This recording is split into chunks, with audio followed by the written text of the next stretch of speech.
Hi there, I'm Dr. Doni Wilson, and I am a naturopathic doctor, and I'm also an author, including of my latest new book that's coming out May 3rd called Master Your Stress, Reset Your Health.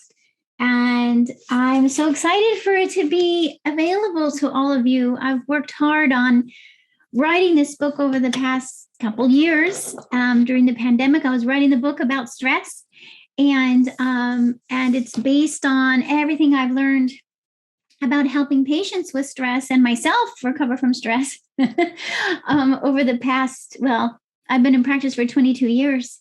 But I've been stressed since I was born, just like all of us. See, that's the thing is it's to me, it's not about trying to be stress free or it's not about trying to avoid stress. It's even to me, it's not about trying to manage stress, because to me, if we're just managing stress, it feels like, more work, and it's stressful to try to manage stress. So what I always wanted, the point I really want to get across is that I believe that it's possible to be healthy and thrive, even though we're still exposed to stress, because ultimately we're going to be exposed to stress. We're humans, we're living in this day and age, even any humans, we're always exposed to stress. That's just part of being human, right? There's going to be stress of just getting food, let alone food that's healthy for us. There's stress of having shelter that's going to be safe and effective.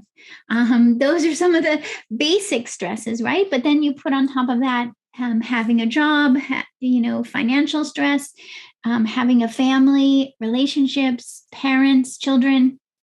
There's going to be stress on us, so I really want to encourage you all to take a breath and have compassion for yourself as a human, understanding that as a human, you're going to be exposed to stress and you're going to have a stress response. That's normal and healthy. We are supposed to have a response to stress. If we didn't have a response to stress, we wouldn't be surviving as humans, right? So just realizing, like, okay, I'm a human, I'm going to have stress, and I'm going to have a stress response. Once we get to that point, then we can start to think about, okay, so how do I really harness my stress response? How do I understand how my body responds to stress so that I can give it the best support to recover from stress, right? Like anything, if we have to have a counterbalance, if we have stress, we need to have anti stress. But a lot of times we go through our day to day life thinking that we're supposed to be able to handle the stress without enough anti stress, without enough support to recover from stress, to counterbalance it. And I think that's when health issues develop. That's when we start to feel anxious and overwhelmed or depressed. That's when we have sleep issues. That's when we have digestive issues, or we have trouble getting pregnant, or we have miscarriages, or we have abnormal cells developing, or cancer. We have blood sugar issues and heart disease. These things happen. A lot of times we think of it as age, but I think it's not just about age. Yes, age makes it more likely because now you have more years for it to accumulate and be a potential issue. But it's not just about age. So I don't want you to think, oh, I feel this way just because I'm getting older or because of my age. I really believe that it's a matter of we start having symptoms, aches and pains, both physical and emotional pain.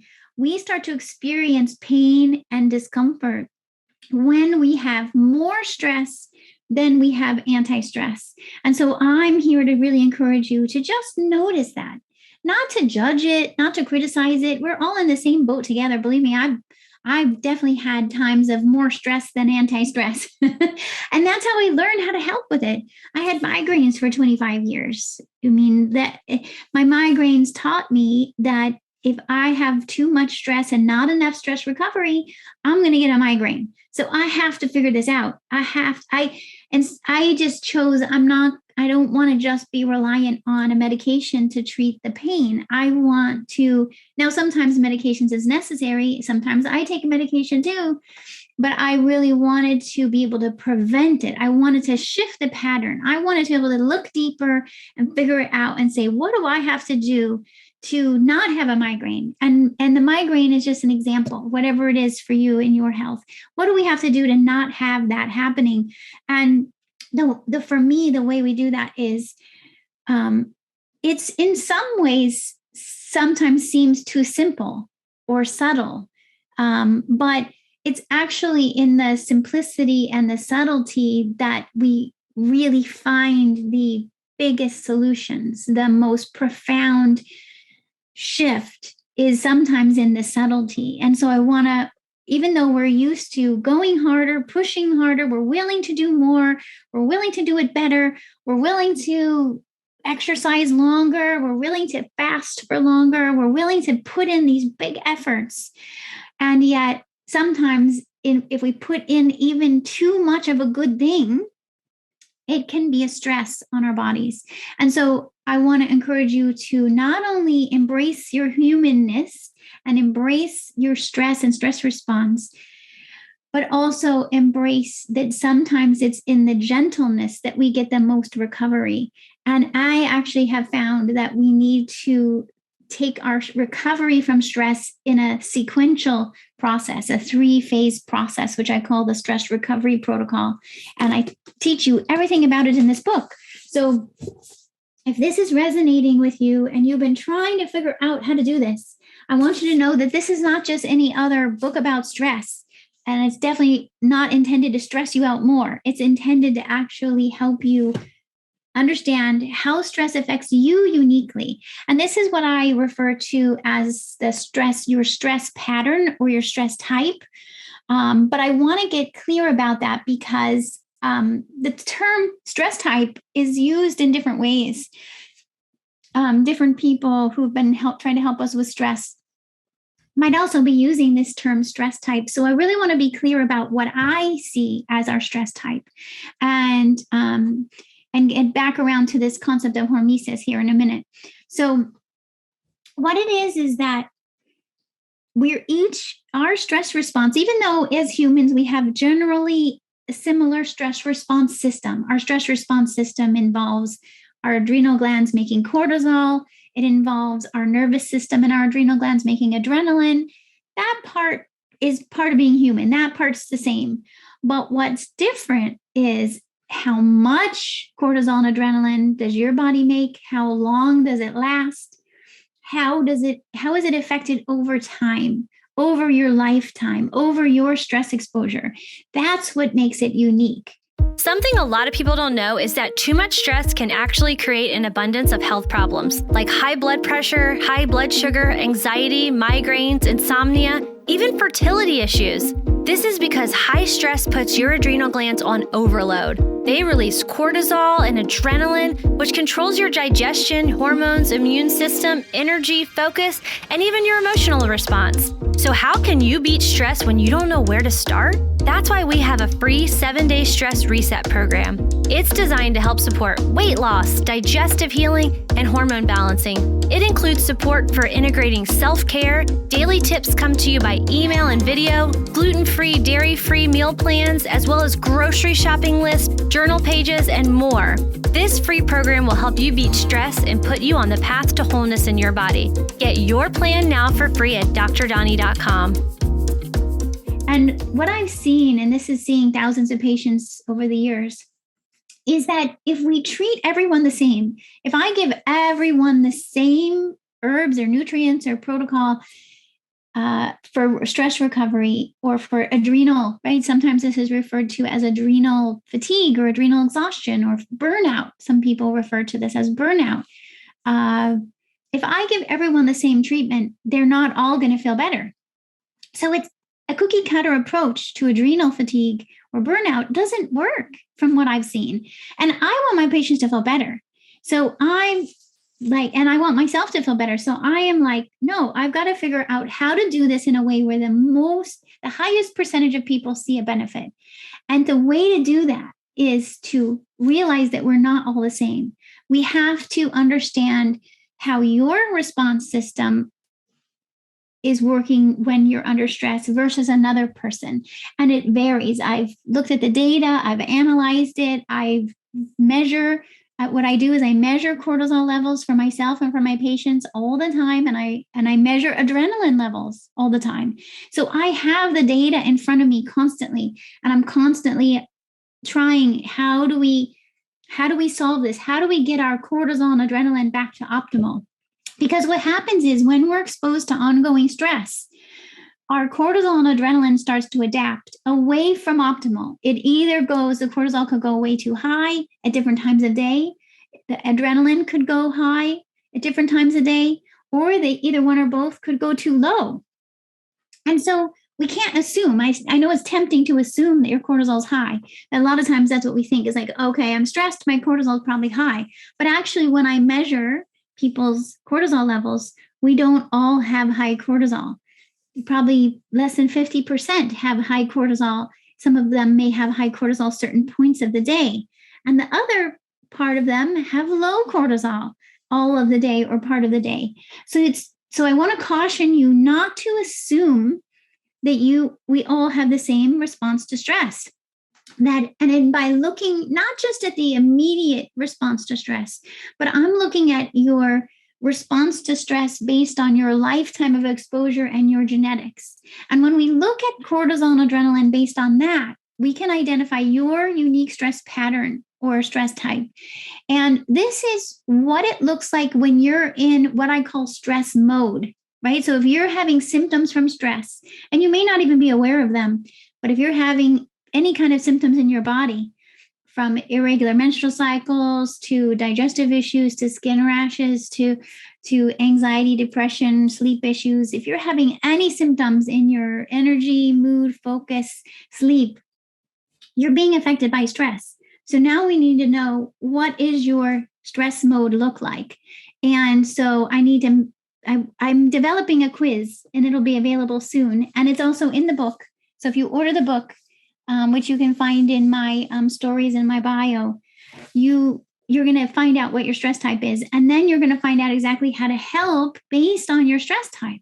You don't want to just guess. You want to make sure that you're addressing your cortisol and adrenaline based on your body's pattern, right? Doesn't that make sense? Like, you don't want to take a treatment that's for somebody else's stress mode pattern. We want to take treatment that matches for your stress mode pattern, so you're more likely to feel better. And so here's where I want to bring it back to hormesis. Hormesis is in science what we refer to as how our body responds to a stress or a toxin or a change. Think of it as any kind of change. And what they find is if you're exposed to a small amount of stress or a small amount of change, it can be a positive thing. The body actually will adjust and adapt and shift based on that small amount of change. But if we create too much change, like a big change, or too strong of a change, or too much of a stress on the system, then it actually backfires and we end up feeling worse. So I really want you all to notice this and recognize that our bodies are paying attention all the time to our stress exposure, our environment, the light, the darkness, the sound, the temperature, what's on our mind, what's on our to-do list. Our bodies and brains are paying attention. Now, if we want to create a shift, right? If you say you've been in stress mode and we want to get you out of stress mode, we can't just expect that we can make a big change and have that fix it. Because if we make too big of a change, it could actually cause more of a stress. And I think this is why a lot of people try to solve their health issues and maybe implement a quick fix, but then it backfires and fails, and they end up right back where they were, or even feeling worse than they started with. And it's because I think we push ourselves too hard. Say we're going to do intermittent fasting, for example, and we decide, intermittent fasting sounds great, I'm going to jump in, and you jump to 16 or 18 hour fasting window. That might be too much for your system. That might have been beyond that. Hormesis became a stress, and now is raising your cortisol, and you're not going to feel better. You're going to feel worse. So if ever you go about trying to implement a change, a dietary change, exercise, even stress reduction activity, but you overdo it at first and you feel worse, then don't be hard on yourself and don't give up. Just know that you just hit the point of the Hormesis curve where it ended up to be a stress instead of a benefit. And so you just need to back off and kind of recover and then try again, but try with a smaller shift. Start, if you want to do intermittent fasting, start by extending your fasting window by an hour instead of by 5 or 6 hours. If you want to start to exercise, instead of starting with an hour of exercise, start with 5 minutes, right? So when we can implement small adaptive changes, our bodies can accept that and integrate that, and they can move us closer to a healthier state. But if we do too much, it ends up throwing us back to where we started from. So I hope that's helpful in terms of thinking about how stress affects us, thinking about understanding that stress mode looks different for each of us, and your stress recovery looks different for each of us. And stress recovery needs to utilize this concept of hormesis. We have to be aware that we can do too much of a good thing, and it's not going to help. We need to do just the right amount of the right things for you in order to really effectively help you feel better and recover and become resilient to stress, which is the ultimate goal that I talk about in the book, is how to become resilient to stress so that you can be going about living your life and your purpose, doing what you love. And even if you're exposed or when you're exposed to stresses, you know how to bounce back. You know what to do, what your body needs in order to come back to a healthy state again. And that's the goal. That's the goal of mastering your stress, is how to thrive even when stressed. Thanks so much for joining me. I'll be sure to put the link so you can pre-order the book. You can really order this book anywhere you normally order books, but definitely come back to my website, to drdoni.com, and then it's /MSRH, Master Stress Reset Health, MSRH. So if you go drdoni.com, spelled out, DOCTORDONI.com /MSRH, and you're going to put in your email and tell me you ordered the book so that I can send you all kinds of thank you gifts and support for utilizing the book. I have recipes for you, meditation for you, a stress reset for you. So I really want to help you take this information and use it for your benefit. Please, it's my gift to you. I want you to know this so that it can help you in your life too. Thanks for joining me, and I'll see you again soon. Thanks for listening to How Humans Heal. If you liked this episode, leave a rating and a review. And for more resources, visit drdoni.com.